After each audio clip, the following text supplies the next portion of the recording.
ఏండి మా చిన్ననాటి జ్ఞాపకాల్లో ఇదొక జ్ఞాపకం. మా నాన్నగారు కార్ డ్రైవరు.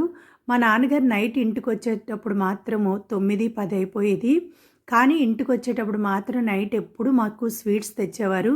పీచు మిఠాయి అని, ఇంకా నెక్స్ట్ మైసూర్ పాక్ అని, లాడు అని నలుగురికి 4 ప్యాకింగ్‌లయితే చేసేవారు. అప్పుడు ఇస్తరాకుల్లో కట్టేవారు పొట్లాల్లాగా.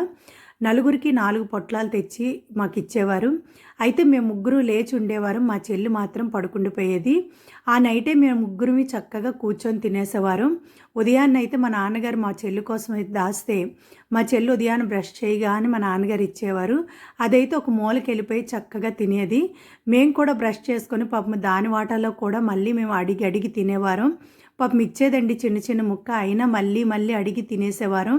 దానికి చిరాకొచ్చి మా అమ్మగారితో చెప్తే, మా అమ్మగారైతే మా ముగ్గురికి కొట్టేసేవారు. ఇదేనండి మంచి జ్ఞాపకాలు కదా! ఇలాంటి జ్ఞాపకాలు మీకు కూడా ఉన్నాయా?